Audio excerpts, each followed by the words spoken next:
How I build muscle while staying lean and not get fat. Coming up.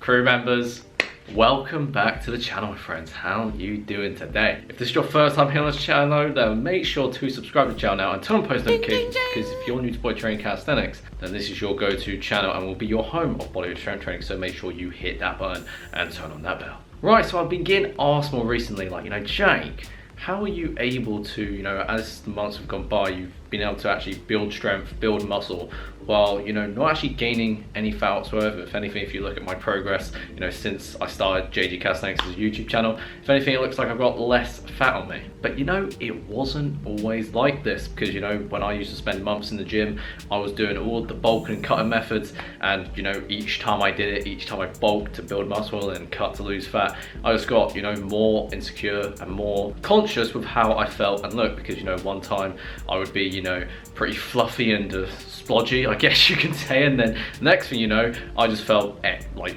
really skinny and weak. And so honestly, that's why I discovered calisthenics, and the beauty of calisthenics is that it encourages leanness. So let me show you how I do it. So starting off with training, I focus primarily on getting stronger, because as the law of progressive overload states, in order for your muscles to actually regrow bigger and stronger, the stimulus placed on them has to get stronger over time. And so we do this by increasing the intensity and progressively overloading our muscles on a weekly basis. And when we look at calisthenics and bodyweight training, we do this by manipulating leverage and decreasing leverage, so that we have to lift a larger portion of our body weight to overcome the resistance. A standard example of this is when I started calisthenics. I started going to the gym before. I started with regular chin-ups, whereas now I'm doing assisted one-arm chin-up variations. Again, when I started calisthenics, I was doing pike push-ups, whereas now I'm working towards variations like the chest to wall handstand push-up, and then doing some unilateral leg exercises to now squatting completely on one leg, and in some cases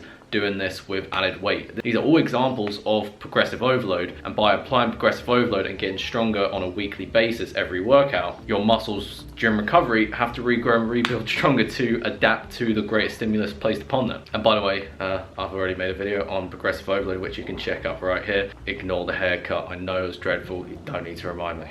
Because again, going back to calisthenics in the sense that, of course, encourages leanness. When you want to master the advanced elements of calisthenics, it's all about relative strength, how strong you are in proportion to your body weight. Because when you're working towards exercises like the handstand push-up and the one-arm chin-up, the less fat you've got on your frame, the easier the exercise is going to be. And so that's it with training. Focus on progressive overload, getting stronger, and then as you get stronger over time, the muscle just comes as a very nice byproduct. And so nutrition.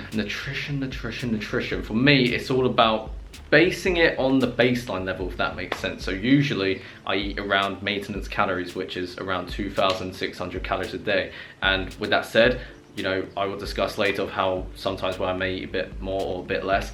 But typically speaking, if I am eating sufficient calories in which I can still get stronger in my workouts, whether I'm in a calorie surplus or not, like if I'm getting stronger and building strength, you're gonna build muscle inevitably, right? And this is where, from experience, I listen to my body. So depending on what kind of training phase or training cycle I'm at, especially in an intensification phase, which is more strength based, obviously, if I feel I've got, some fat on my frame that is holding me down, obviously I may feel that I want to eat a little less so that I can be stronger in proportion to my body weight. But then if I'm doing more of an accumulation phase, focusing on building muscle and building work capacity by growing bigger muscles, then of course naturally my body just wants to eat more. So that may mean I may actually end up in a surplus of a couple hundred calories, but because I'm building muscle greater than the amount of fat I may gain in these types of phases, that's how I'm able to stay lean while actually building muscle at the same time. And so talking about nutrition, I really focus on high quality nutrition, really fueling my body with the nutrients it essentially needs. And because when you eat really good, obviously it's more micronutriently dense, meaning you don't actually need as many calories as people think in order to fuel your body to actually make strength gains in your workout to then build muscle and stay lean. And in terms of nutrition, I have a full video up here which I'd love for you to check out, because this literally addresses all of the most common FAQs and struggles that people tend to face, that I face myself, so that ultimately you can gain the most results with your nutrition and your body transformation. And last but not least, the lifestyle, as in I also focus on the little things that, you know, actually happens or plays a much bigger role to muscle growth than you may think, which has nothing to do with training and nutrition itself. Because of course, if you want to build muscle, lean muscle, you have to be in an anabolic state, right? And so in order to be in an anabolic state, you have to, you know, encourage the production of testosterone, i.e. the human growth hormone, while minimizing the human stress hormone, which is also known as cortisol. So that said, when it comes to sleep, you know, as humans, we are actually most anabolic during deep periods of sleep. So, you know, I set myself the aim to sleep on average 8 hours every night. And especially going to training, as you know, training, working out, it is, you know, a stress placed on our body, which is why I favor intensity over frequency and duration. Like right now, I'm working out just 3 times a week, and each workout is about 45 minutes each. But because I'm focused on the intensity and applying progressive overload and getting stronger, I'm able to make a lot more progress in less time while keeping stress levels to a minimum. Like I said, with myself, my clients, most of us, we literally train just 3 times a week. But because we are able to optimize our recovery and focus on what truly actually drives muscle growth, we're able to make significantly more gains in a short period of time while staying lean and not, you know, getting fluffy.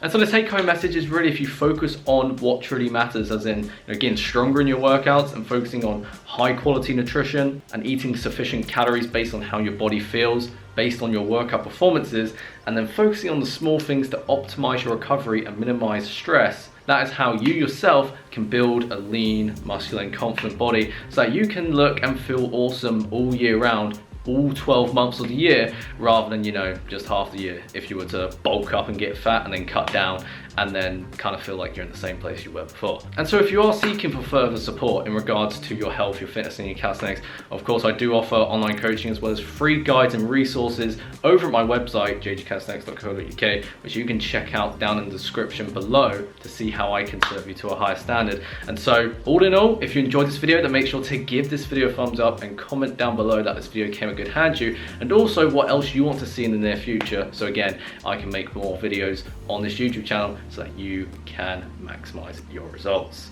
Again, thank you so much for watching, my friend, and as always, keep moving forward.